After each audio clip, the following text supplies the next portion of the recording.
धन्यवाद अध्यक्ष महोदय, आपने मुझे बोलने का अवसर दिया।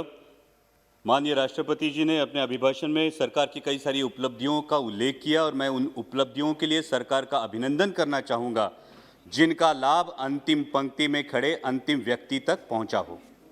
राष्ट्रपति जी ने अपने अभिभाषण में नए संसद भवन के निर्माण की बात की, गर्व की बात है।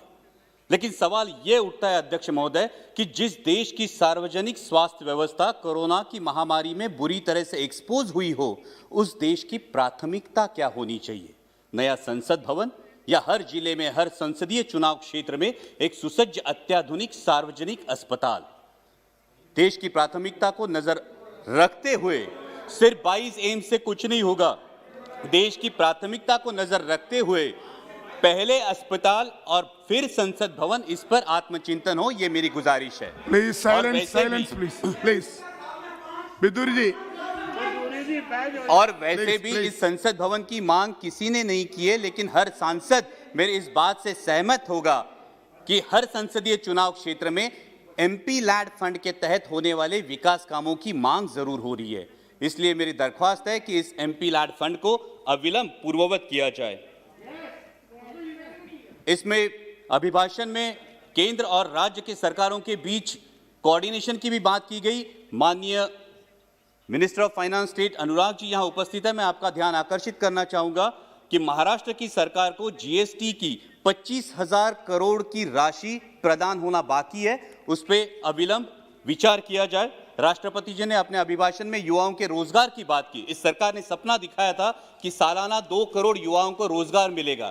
अजय मिलना तो छोड़िए, जो हाथ में था वो भी चला गया। आज 1000 नौकरियों के लिए लाख लाख युवा अप्लाई करते हैं और 4th क्लास की नौकरी के लिए ग्रेजुएट्स और पोस्ट ग्रेजुएट्स कतार में खड़े आते हैं।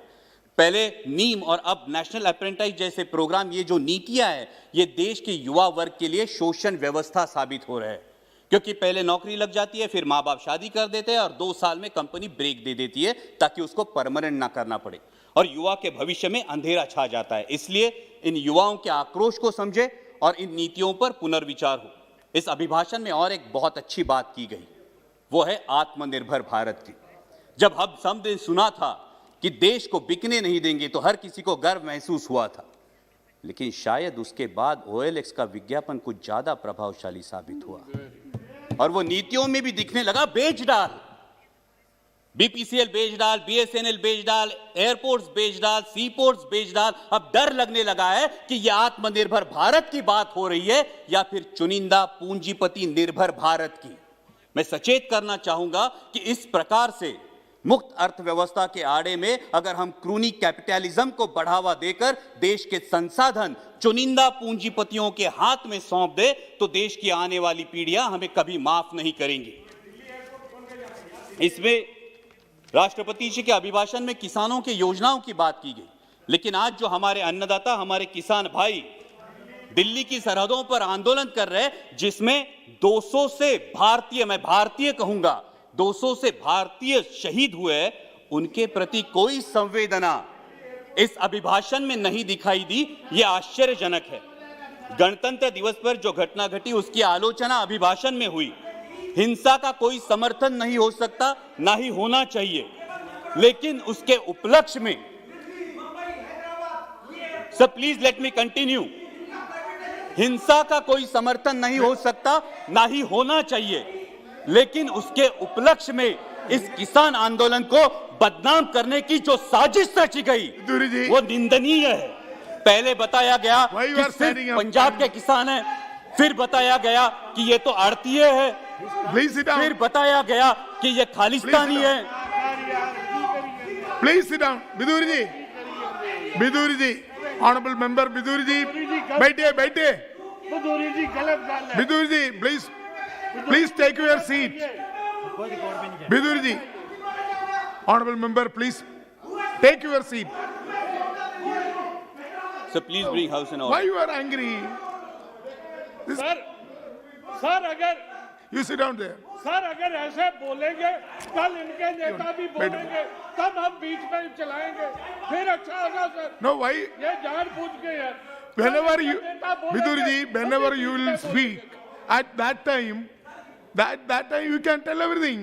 Why you are stand up every time? Thank you sir. Please. Sir, गणतंत्र दिवस में जो घटना घटी उसकी आलोचना अभिभाषण में हुई। हिंसा का कोई समर्थन नहीं हो सकता, ना ही करना चाहिए, लेकिन उसके उपलक्ष्य में इस किसान आंदोलन को बदनाम करने की जिस तरह से साजिश रची गई वो निंदनीय है। पहले बताया गया ये तो सिर्फ पंजाब के किसान है, फिर बोला गया कि ये तो आड़ती है, फिर बोला गया ये खालिस्तानी है, और फिर तथाकथित आईटी सेल ने और मीडिया के कुछ नुमाइंदों ने उन्हें देशद्रोही करार दे दिया। मैं पूछना चाहूंगा कि सर, जो बाप अपने 18 साल के नौजवान बेटे को बोलता है उठ तुझे फौज में भर्ती होना है, तूने बेल्ट की नौकरी करनी है, जो मां अपने बेटे को बॉर्डर भेजते हुए बोलती है कि अगर दुश्मन ने देश पे गोली चलाई तो तूने अपना सीना आगे कर देना है, तो वो देशद्रोही कैसे दिए जाते हैं? सर, आज बेटा सियाचिन में -डिग्री सेल्सियस में देश की रक्षा कर रहा है और उसका 70 साल का बूढ़ा बाप दिल्ली की सरहदों पर अपने हक के लिए कड़ाके की सर्दी में आंदोलन कर रहा है, तो किस मुंह से बोलेंगे जय जवान जय किसान? और सर, आज तो देश को 2 नए शब्द मिले हैं, उसमें से एक है आंदोलन जीवी। मैं शुक्रगुजार हूं इस शब्द के लिए, कारण महाराष्ट्रातले भाजपचे नेते सतत उठसूट आंदोलन करत होते, त्यांना काय म्हणायचं ते आम्हाला या शब्दामुळे कळलं। पण ज्या कष्टकरी वर्गासाठी आमचे बाबा आढावांसारखे सामाजिक कार्यकर्ते वयाच्या 90 ठामपणे उभे राहतात, ते मात्र महाराष्ट्राचा अभिमान है। लेकिन मैं पूछना चाहूंगा सर आपके माध्यम से कि जिस देश की स्वतंत्रता की बुनियाद ही आंदोलन हो, उस देश में इस बात का प्रयोग कैसे किया जा सकता है? सिर्फ 1 मिनट में कंक्लूड करूंगा सर।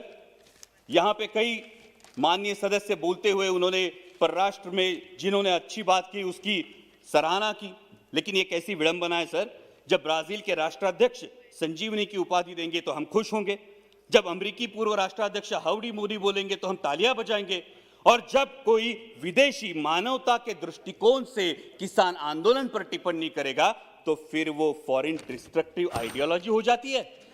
सर, ये बैरिकेड्स लगाना, ये फेंसिंग करना, ये किस प्रजातंत्र का लक्षण है? सर, महामहिम राष्ट्रपति जी ने अपने अभिभाषण में आर्य चाणक्य के पंक्तियों का उल्लेख किया, लेकिन मैं इस सदन को बताना चाहूंगा कि उन्हीं आर्य चाणक्य ने यह भी बताया है कि जब राजा का अहंकार प्रजाहित से ऊपर उठ जाए तो समझ लेना कि उसके शासनकाल का अंत निश्चित है। और इसीलिए मैं दरख्वास्त करूंगा कि संवेदनशीलता से इस समस्या का किसानों के हित में हल निकाले, ताकि फिर हर देशवासी गर्व से कह सके जय जवान जय किसान। Honorable Member Sri Jasbir Singh Gill